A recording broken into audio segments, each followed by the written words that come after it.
드림스탁 나우 시간으로 함께 넘어오셨습니다. 오늘은 증시 전반적인 이야기에 대해서 다뤄보는 시간 갖도록 하겠고요. 오늘 함께 해주실 분은 기업공시연구소의 변영인 대표님 나와주셨습니다. 대표님 안녕하세요. 네, 반갑습니다.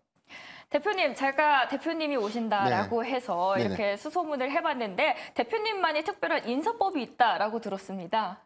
인사법이요? 네. 윙크를 하신다고 처음 보시는 분들에게. 제가 갑자기 좀 당황스러워가지고 네, 잉크 좀 연습해서 오겠습니다. 네, 알겠습니다. 자, 오늘 이제 처음 나오셨는데 그럼 먼저 이번 주 이제 예정된 12월에 CPI 발표를 앞두고 전일에 좀 급등세를 이어가지 못하는 양상이 계속돼서 연출이 되고 있는데 이런 증시 어떻게 보면 좋을까요? 우선 뭐 최근에 일단 뭐 11일 날 미국 현지 시간 11일 미국의 12월 CPI 지수 발표를 앞두면서 좀 일단 시장의 어떤 방향성들은 금리 인하에 대한 어떤 기대감들보다는 인플레이션의 어떤 변화 여부를 한 번쯤 체크해보고 투자해보자라는 어떤 관망 심리가 좀 더 크게 반영되고 있는 흐름이 아닌가라고 판단해봤습니다. 지금 미국에서는 뭐 CES 2024 그리고 JP 모건 헬스케어 컨퍼런스 이 두 가지 이벤트가 현재 좀 진행 중에 있기 때문에 뭐 수급상에서는 충분히 좀 개별주 안에서의 흐름도 충분히 제시될 수 있음에도 불구하고 이 수급 상황이 다소 좀 관망세로 좀 이어진다는 것은 일단 단기적인 어떤 좀 매크로 이슈였던 뭐 12월 CPI 지수의 어떤 확인 가능성 이 부분이 좀 굉장히 중요한 포인트가 좀 아닌가라고 좀 판단을 해봤고요. 두 번째는 미국 국채 금리가 최근에 4%대 10년물 장기 채권에 대한 금리가 지금 4%대 아까 제가 좀 방송 들어오기 전에 좀 체크를 해봤을 때는 좀 소폭 하락하는 흐름들 좀 보여주고 있지만 아직까지 안도할 수 있는 시그널 이 부분은 아니기 때문에 근본 12월 소비자 물가 지수의 발표 이후에 대한 어떤 변화 여부를 좀 주목하고 있는 포인트가 아닌가라고 판단을 해봤습니다. 제가 처음 나오셔서 긴장을 풀어드리려고 윙크 이야기를 했는데 오히려 더 긴장을 하게 만드는 것 같습니다. 네. 자, 조금 더 편안한 분위기를 만들어 가겠습니다. 이번에 이제 저희가 미국 이야기를 하면 연은 총재들의 발언들이 이야기가 나오는데 항상 이번에 매파적인 총재라고 유명한 애틀랜타 연은 총재가 이번에 이제 인플레가 2% 목표로 우리가 가고 있다라고 하면서 아직까지 근데 승리를 선언하기는 좀 이르다라고 언급을 했습니다. 이게 시장에 미치는 영향력 어느 정도라고 생각해 보면 좋을까요? 지금 저는 이 부분은 이미 저희가 우리 투자자들이 굉장히 많은 학습효과가 좀 있지 않을까. 왜냐하면 과거부터 연준에서는 2%대 인플레이션 부분을 가장 강하게 좀 강조해 왔기 때문에 최근에 기대 인플레이션이 2%대까지 좀 진행을 좀 했고 아직까지 수치적으로 좀 확정된 어떤 소비자 물가 지수의 인플레이션 지표들은 2%대를 아직 확인해 보지 못했지만 종국적으로는 2%대 진입은 좀 명확하게 좀 진행되지 않을까. 최근에 뭐 고유가 기조가 중동발 리스크가 좀 재점화됐음에도 불구하고 그럼에도 불구하고 $70 초반대를 좀 유지하고 있다는 점. 이 부분은 생산자 물가 지수의 연동 효과들을 좀 더 낮출 수 있는 부분들이 있기 때문에 저는 근원 소비자 물가 지수의 어떤 감소 추이를 우리가 좀 체크해 본다고 한다면 이번 12월 소비자 물가 지수는 일부 부분에 대해서는 뭐 소폭 상회할 수 있다는 전망들 좀 나오고 있지만 지금 에너지와 이 소비자 물가, 기타 이제 소비 물가 부분을 좀 제외한다면 근원 CPI 부분은 좀 더 낮아질 수 있는 가능성이 크다. 이 점에 하에서는 연준의 매파적 발언은 그렇게 크게 우리가 좀 너무 예민하게 좀 받아들일 필요는 없지 않을까라고 전망하고 있습니다. 너무 예민하게 바라보지 않아도 된다라고 말씀을 해주셨습니다. 엔비디아 이야기를 안 할 수 없을 것 같은데요. 엔비디아 주가가 올해 계속해서 상승 궤도를 달려나가고 있습니다. 그러면서 필라델피아 반도체 지수도 오르고 있는데 이런 반도체들의 훈풍 어떻게 보면 좋을까요? 우선 지금 지난 3분기 엔비디아 실적 발표 때 굉장히 좀 노이즈 이슈였었어요. 왜냐하면 중국발 수출 규제에 관련된 영향들이 4분기 실적 기조까지 영향을 좀 있을 수 있다. 그렇기 때문에 지금 회사가 3분기까지 굉장히 좀 양호한 실적을 좀 기록했음에도 불구하고 그리고 4분기의 실적 전망치도 시장 예상 전망치보다 좀 더 높은 가이던스 200억 달러를 좀 제시했기 때문에 이 부분은 좀 무난히 달성할 수도 있다라는 기대감도 좀 반영되고 있고 최근에 중국발 수출 규제에 관련된 우려감들은 어떤 실적의 어떤 연동 효과에서 엔비디아가 4분기를 기점으로 피크아웃에 좀 이룰 수 있다. 이런 우려감들이 좀 반영됐지만 최근에 뭐 중국을 위한 AI 칩을 전용해서 좀 만들겠다. 이 부분을 우회하게 됨으로써 오히려 중국발 리스크를 좀 해소하는 흐름들, 그리고 최근에 뭐 CES 2024에서 가정용 AI 칩 뭐 3종을 좀 공개하게 됐는데, 여기에서는 AI 칩을 빠르게 좀 선점해 나간다는 관점에서 엔비디아의 어떤 단기적 모멘텀을 충분히 수반하고 있는 것이 아닌가라고 좀 판단해 봤습니다. 이런 단기적인 모멘텀 안에서 또 유가 이야기 짚고 가보도록 하겠습니다. 국제 유가 흐름이 들쑥날쑥한데요. 국제 유가가 이제 시장이 계속해서 중동의 긴장감에 집중을 하면서 국제 유가가 연일 오르고 있습니다. 근데 지난 10월 달 고가 기준에서 우리가 좀 판단을 해보면 95달러 기조의 유가 기조를 좀 유지했는데, 우리가 지난 상반기 내지 그리고 뭐 3분기 기조에서는 굉장히 유가가 고유가 기조를 좀 유지했어요. 그런데 4분기에 대해서도 오히려 뭐 배럴당 100달러를 좀 돌파할 수 있다, 그런 전망들도 나왔지만, 그리고 지금 계절적 성수기인 4분기 그리고 1분기 초까지는 전통적으로 원유 가격이 일시적인 어떤 상승 효과가 좀 있었는데, 최근은 오히려 추이를 좀 보면 79달러 하회한 이후에 지금 75달러에서 적게는 지금 67달러까지 좀 내려왔었던 것이죠. 그래서 12월 달 연중 최저치가 지금 67.1달러 부근까지 좀 하회한 이후에 최근에 중동발 리스크가 좀 이 점화가 되면서 다시금 상승 또는 하락하는 흐름들을 좀 보여주고 있지만, 종국적으로는 지금 사우디아라비아가 아시아국에 대한 원유 공급가에 대한 어떤 단가를 좀 인하시키면서 이런 우려감들이 좀 상쇄된 흐름들이 있었고, 전일 1.47% 정도 상승했던 배럴당 지금 72.2달러에 마감을 좀 했는데, 이 부분은 중동발 리스크보다는 리비아 원유에 대한 어떤 시위대, 봉쇄, 그런 관련된 단기적 이슈가 좀 반영된 것이기 때문에 아직 고유가 기조에 대한 우려감들은 너무 기회에 지나치지 않나라고 전망하고 있습니다. 구체적인 이야기로 저희 테슬라 들어가 보도록 하겠습니다. 테슬라 아무리 기업이 탄탄하다 할지언정 항상 문제가 되는 건 기업의 오너 리스크입니다. 이번에는 뭐 코카인 마약 이슈도 나오고 있는데 테슬라의 미래 어떻게 봐야 될까요? 글쎄, 저는 이게 과연 좀 노이즈 이슈일까? 왜냐면 이게 일회성으로 좀 부각된 것이 아니라 과거에도 마약을 복용했다 관련된 이슈가 한 차례 있었어요. 그런데 또 항상 이게 양성으로 나오진 않았어요? 네, 그래서 이게 저는 사실일까가 좀 첫 번째 좀 이슈고, 지금 워낙 많은 기행을 좀 낳고 있는 일론 머스크이기 때문에 지금 이 부분이 다만 좀 아쉬운 점은 테슬라발 악재가 항상 우리 국내의 2차 전지 전반적인 섹터에 좀 영향을 끼친다는 것. 이건 굉장히 좀 안타까운 일이긴 한데, 다만 이게 뭐 마약을 사실적으로 좀 복용했는지 여부가 아직은 확정되지 않은 부분들이기 때문에 이 부분을 전체 산업의 어떤 연동해서 이런 어떤 영향을 확대 해석하는 것은 좀 다소 지나치지 않을까라고 좀 판단해봤고요. 만약에 마약 복용이 좀 사실이다, 이 부분 때문에 오너 리스크가 부각이 좀 됐고 관련해서 주가가 연이어서 뭐 하락할 수 있는 어떤 계기가 좀 된다면 이건 좀 심각한 문제다라고 좀 보여지는데, 저는 그런 단계까지 가기 전에 어떤 조치가 좀 일어나지 않을까, 또는 이런 관련된 어떤 마약 관련된 어떤 복용 이슈가 사실로 좀 드러날 수 있는 어떤 팩트는 한 번쯤 더 체크해 볼 필요가 있지 않을까라고 전망하고 있습니다. 다음은 애플입니다. 애플의 비전 프로 출시를 앞두고 많은 기대감이 올라오고 있습니다.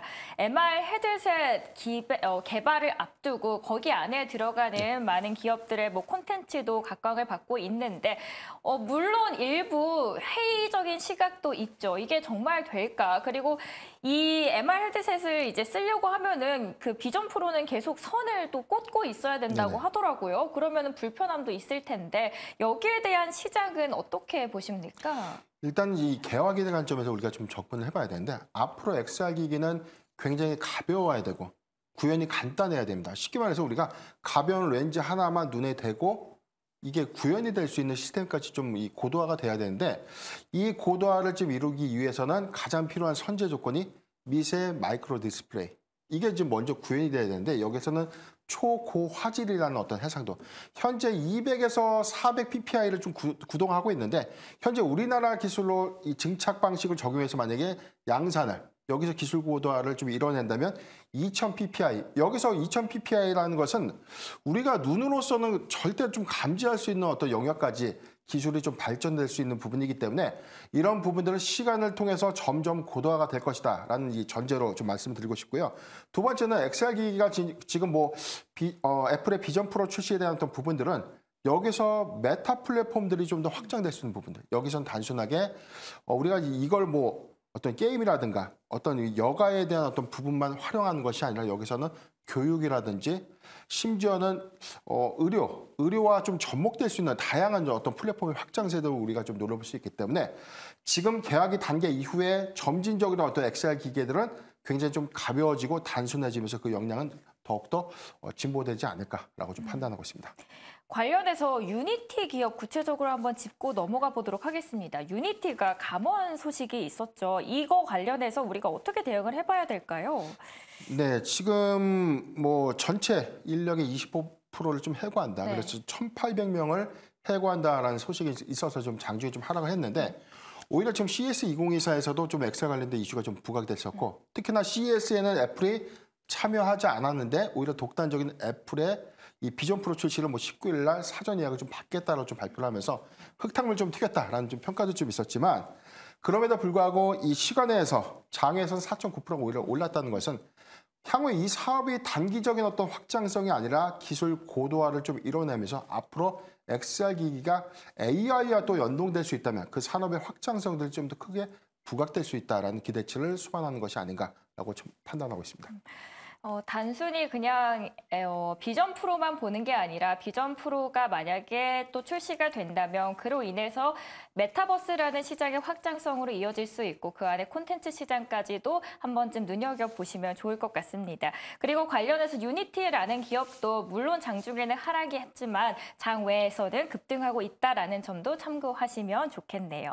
이어서 넷플릭스가 이번에 시티은행에서 투자 의견을 하향을 했습니다. 매수에서 중립으로 하향을 했는데 어떤 이유 때문에 하향을 했던 건가요? 글쎄 일단은 뭐 이 OTT 이제 콘텐츠에 대한 투자는 좀 지속해서 늘고 있는데 과거 코로나19 때처럼 굉장히 많은 이 콘텐츠의 유입자들의 어떤 이 구독률을 좀 높이지 못하고 있는 흐름들 이 부분은 사실 뭐 언택트 시대에서 굉장히 큰 수혜를 좀 입었던 업종이 바로 넷플릭스였는데 이게 사실 오프라인으로서의 어떤 오프라인으로서의 여가 활동들이 좀 굉장히 좀 늘어나고 있고 사람들이 OTT에 대한 어떤 시청보다는 다른 부분에 대한 어떤 익사이팅을 좀 추구할 수 있죠. 뭐 여가라든지 스포츠라든지 뭐 여행이라든지 이런 부분들의 확장성 때문에 OTT는 특정 컨텐츠가 쉽게 좀 부각이 됐을 때 단순하게 좀 유입이 되고 이게 좀 일시적인 어떤 구독 해지 효과로 좀 작용될 수 있기 때문에 저는 이 상승세는 오히려 이 코로나19가 종식되고 난 이후에는 오히려 이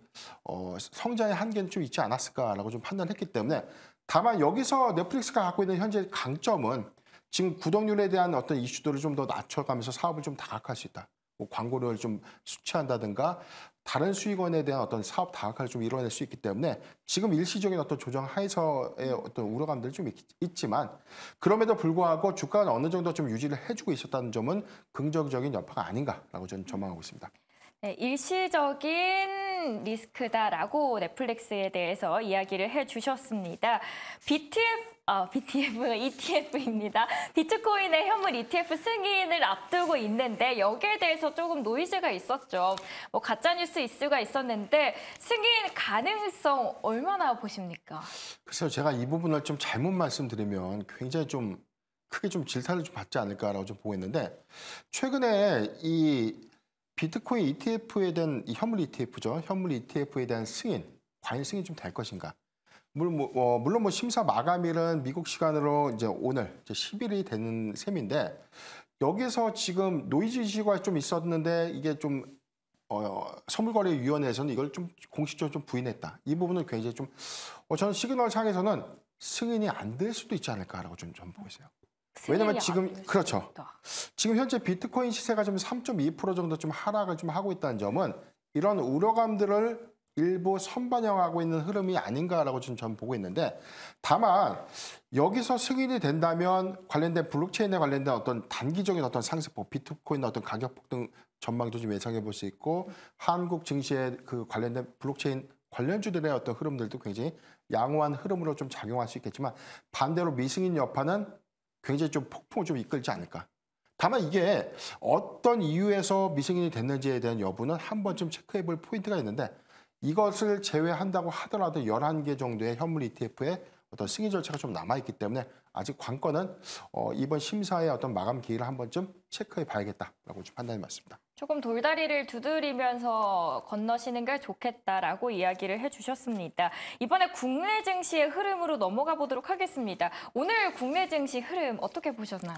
네, 오늘 최근에 뭐 우리 증시를 좀 보면 미장에 비해서 굉장히 좀 답답하다. 네. 지금 대형주의 수급은 굉장히 좀 부재했고 지금 CES 2024 모멘텀 그리고 JP모건 헬스케어 컨퍼런스 있는데도 불구하고 주가가 네. 굉장히 좀 힘을 좀 못 받고 있어요.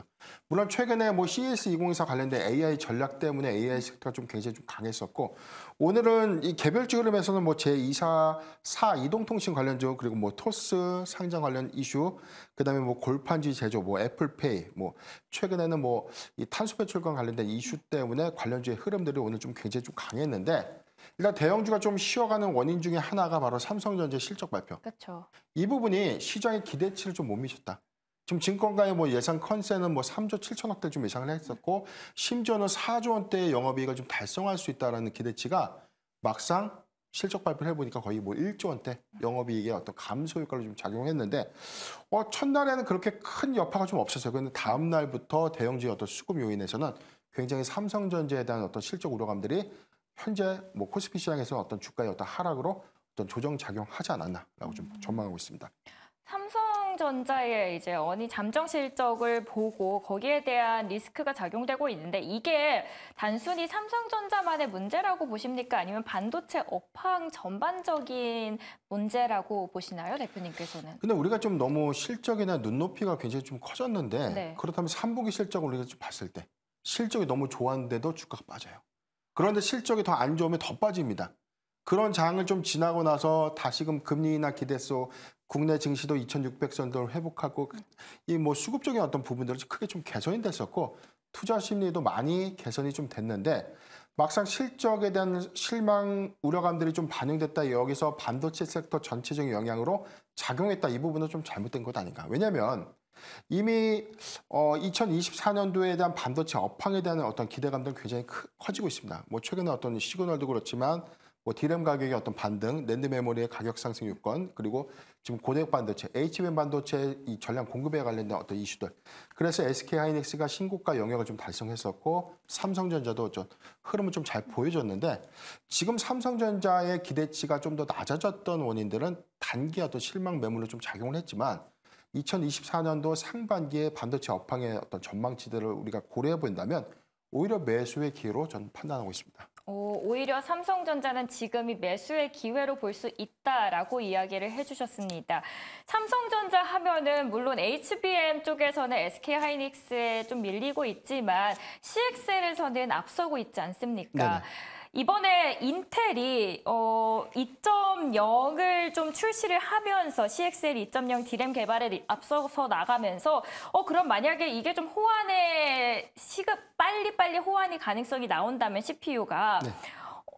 삼성전자가 또 한 번 더 앞서 나갈 수 있지 않나라는 이야기들이 나오는데 거기에 대해서 그러면 어떻게 보시나요? 지금 HBM과 CXL에 대해서 뭐 길쭉 메커니즘을 같이 좀 이건 이거고 이건 이거고 얘가 더 좋다 이렇게 좀 판단하는 어떤 경향도 좀 있는데 HBM 반도체에 대한 기술 적용 요소가 좀 다릅니다. 왜냐하면 AI 딥 러닝에 이 특화된 이 반도체가 바로 이 HBM 반도체라고 하면 뭐 CXL은 관련된 용량을 좀 나누면서 이 컴퓨터의 어떤 부하 기능들을 좀 더 완화시키면서 빠른 일 처리를 하고 빠른 연산 처리를 하는 장점이 있다는 것이거든요. 그렇기 때문에 이 적용 요소가 AI 칩에 특화되었는가, 그 이외의 연산 장치에 특화되어 있는가, 이 기술이 조금 더 차이점이 좀 있는데 물론 CXL이 아직 상용화된 기술에서 본격적인 어떤 시제품들이 좀 나와 있는 상황은 좀 아니지만 계약의 관점에서 충분히 어떤 도달 가능한 기술이라는 관점에서의 기대감들을 모아가고 있는 이유는 여기서 확장됐은 부분이 적용될 수 있는 게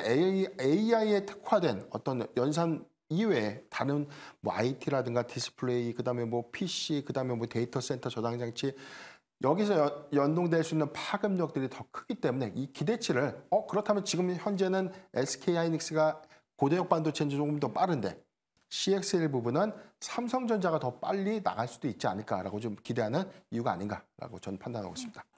지금 인텔의 이 5세대 CPU 출시에 대해서는 뭐 임박했다 아니다라는 갑론을박이 있는데 어떻게 보시는지 궁금합니다. 대표님께서는. 일단은 뭐 우리가 최근 어떤 이슈들을 좀 보면 반도체 이슈가 좀 특히나 그래요. 어떤 신기술에 대한 이 출시 기대감들이 너무 주가에 좀 선반영이 되는 측면이 좀 있는데 어떻게 보면 지금 CXL도 관련된 어떤 최종적인 어떤 제품이라든가 어떤 양산 방식이 공개된 게 없어요. 그럼에도 불구하고 지금 최근에 주가들은 너무나 다 선반영된 흐름들이 있었는데 지금 단계적으로 갈 수 있는 기술은 맞다라고 저는 보고 있고 다만 출시가 좀 임박했다라고 좀 단언하기보다는 메커니즘을 좀 확인해 볼 필요가 있죠. 단계적으로 좀 고객 반도체 이후의 문제점들을 다른 형태의 기술 고도화를 통해서 계속해서 여러 형태로 좀 제품은 기술 고도화를 좀 이뤄낼 것이기 때문에 우리가 좀 주시는 하되 너무 이걸 맹신해서 지금 출시가 되니까 이제 접근하자라고 좀 섣불리 좀 가는 것보다는 실질적인 어떤 종목의 최종 수혜주는 어떤 것이 있을까라고 좀 학습하는 것이 더 유리하지 않을까 저는 보고 있습니다. 네, 그러면 이제 하나씩 뜨거웠던 이슈들 짚어보겠습니다. 증권가에서 올해 공모주 열풍 기세를 이어갈 변수로 토스를 뽑았는데 토스 어떻게 보시나요? 지금 우리가 지금 IPO 관련주들 특히나 뭐 2023년도 우리가 하반기 특히나 뭐 12월 달을 좀 기점으로 보면 하반기에 상장만 했다 하면 오히려 뭐 따따상 뭐 좀 굉장히 좀 많은 단기적 수급이 아니라 뭐 계속해서 뭐 광풍이 좀 불었었는데 특히나 뭐 주도주가 좀 없다 보니까 신규 IPO 종목에 대한 단기적 수급은 좀 지속될 수 있다. 지금처럼 증시의 어떤 개별 장세가 좀 지속이 된다면 오히려 하반기 올해 2024년도 상반기에 만약에 이제 IPO로 좀 대비할 수 있는 그런 어떤 신규 종목들의 경우에는 단기적 기대감들을 좀 충분히 수반되지 않을까. 그래서 과거의 증시의 어떤 환경들이 좀 안 좋았을 때 어떤 상장 일정을 미뤘던 일부 많은 종목들이 2024년도에 IPO 진입을 굉장히 좀 많이 노린 효과가 아닌가라고 좀 보고 있고요. 다만 지금 맹신해서 추격 매수하는 것보다는 단기적 이벤트를 좀 주시하면서 트레이딩 관점으로만 좀 접근하는 것이 유효하지 않을까라고 저는 보고 있습니다. 이 외에도 다른 이슈는 석유사업법 개정안입니다. 국회를 통과하면서 친환경 연료 수혜주들의 주가가 연일 상승했는데요. 그 안에서 좀 집중해서 볼 만한 기업들 있을까요? 네, 오늘 지금 온실가스 이게 특히나 보면은 석유사업법 개정이라는 게 결국에는 이 탄소 배출권과도 좀 연관될 수 있는 기업들이 오늘 강한 시세 흐름 좀 나왔었는데 오늘 뭐 에코바이오가 상한가 그리고 그린케미칼이 17.6%, KC코트를 뭐 5.7% 정도 상승을 좀 했는데 지금 여기서 상승 흐름을 좀 더 가져갔던 종목들의 이면을 좀 보면 굉장히 시가총액이 좀 더 낮았다. 그렇다면 이 말은 뭐냐면 기대감일 뿐이다라고 좀 보면 좋을 것 같고 저는 단기적 관점에서 이게 배출권이 과연 이 법안 개정의 실질적인 어떤 수혜주로 좀 작용을 하려면 여기서 실적과 연동될 수 있다는 점이 어떤 것이 있을까를 먼저 체크하는 것이 좀 좋지 않을까라고 보고 있는데 오늘의 상승 부분은 저는 단기적 관점의 상승일 뿐이다라고 좀 보고 있고요. 향후에 법안 개정에 따른 어떤 수혜는 한 번쯤 옥석 가리기 전략이 좀 더 필요한 구간이 아닌가라고 보고 있습니다. 네, 물론 실적은 또 부진했지만 삼성전자가 AI 동반자 로봇 볼리를 CES 2024에서 선보이면서 로봇주들도 랠리를 보였습니다. 로봇주들은 어떻게 보시는지 대표님의 시각 궁금합니다. 네, 지금 CES 2024 모멘텀하에서 최근에 AI 섹터가 좀 강했고요. 그다음에 단순하게 잠깐 좀 움직였지만 모빌리티 섹터 좀 강했는데 네. 지금 아직 뭐 이 석유 일정이 좀 진행 중에 있기 때문에 테마는 순환이 된다. 어떤 기술이 공개되느냐에 따라서 관련된 이슈가 좀 부각될 수 있는데 오늘 AI 로봇에 대한 어떤 공개 이슈보다는 향후에 로봇의 AI 기술을 탑재하면서 여기서 확장할 수 있다라는 삼성전자 부회장의 발언이 있었죠. 이 부분 때문에 오늘 뭐 이렌시스라든가 뭐 에브리봇 그리고 우린 PTS, 레인보우 로보틱스가 오늘 장중에 좀 강한 흐름들을 좀 보여줬는데 전체적인 어떤 로봇 섹터가 다 강했던 것은 아니다. 이 부분은 뭐냐면 종목별 희비가 있고 삼성향 로봇 관련주들의 흐름이 상대적으로 더 강했다. 이 점을 참고하면 좋을 것 같습니다. 마지막으로 이번 주 주시해볼 만한 국내 증시와 이슈들이 있는지 한번 살펴보도록 하겠습니다. 어떤 이슈들이 있을까요? 이번 주의 경우에는 뭐 11일 우리가 좀 다 알고 있는 12월 CPI 그렇죠. 소비자 물가지수가 굉장히 좀 중요하죠. 중요한 포인트가 아닌가라고 좀 보이고요. 지금 이 일정 하에서는 굉장히 좀 이 시장의 어떤 이 수치상에서는 소폭 상회할 수 있는 여러 건이 있는데 근원 CPI 지수는 좀 더 낮아질 수 있다. 그렇다는 것은 미국이 과연 이제 매파적 기조화에서는 뭐 인플레이션의 2%대를 확인이 가장 좀 필요하다라고 좀 강하게 주장을 하고 있지만 저는 오히려 12월 CPI 발표 이후에는 불확실성이 좀 크게 제거됐다. 그 부분은 대형주의 수급이 개선될 수 있다라는 역발상의 전환이 좀 필요한 시점이 아닌가라고 보고 있고요. 여기서 최근에 조정을 받았던 반도체 섹터, 특히나 삼성전자의 실적 발표로 인한 반도체 섹터 그리고 오늘 전체적인 어떤 시장에서 2차 전지 섹터의 어떤 흐름들도 굉장히 좀 부진했기 때문에 이런 대형주들의 수급을 좀 주시해 보면서 오히려 이 조정은 매수의 기회로 삼는 것이 좋지 않을까라고 보고 있습니다. 지금의 조정은 오히려 매수의 기회다라고 이야기를 하셨습니다. 그 안에서 가장 유망한 한 섹터를 꼽자라고 하면 어느 섹터일까요? 지금 갑자기 질문 좀 주셨기 때문에 네. 지금 단기적 관점에 저는 모빌리티, CS2024에서 최근에 뭐 AI는 계속 나왔던 이슈였기 때문에 많이 알고 있는 내용들. 두 번째는 오늘 로봇 관련된 이슈가 좀 부각이 됐지만 내일까지는 시세 좀 더 이어질 수 있다고 보고 있고 저는 모빌리티를 왜 주목해보자라고 좀 말씀드리는 이유가 최근에 모빌리티 관련된 이슈에서는 단순하게 자율주행만 우리가 좀 생각을 하고 있는데 네. SDV, 소프트웨어 중심 전환차로서의 전환.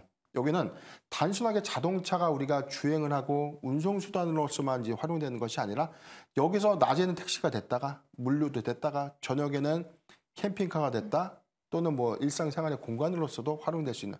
그래서 생활의 패턴들이 좀 다변화될 수 있는 모든 시스템들이 전장화를 좀 이루게 된다면 여기에 발생된 기술 고도와 파생되는 섹터들 하에서의 개별주 흐름들이 충분히 반영될 수 있기 때문에 저는 모빌리티 관련된 특히나 전장화 사업 부분을 앞두고 있는 그런 섹터들을 좀 주목해보자라고 정리해드리겠습니다. 네, 마지막 가장 유망하게 보시는 섹터까지 말씀을 해주셨습니다. 오늘 함께해 주신 분은 변영인 대표님이었습니다. 오늘 잘 들었습니다.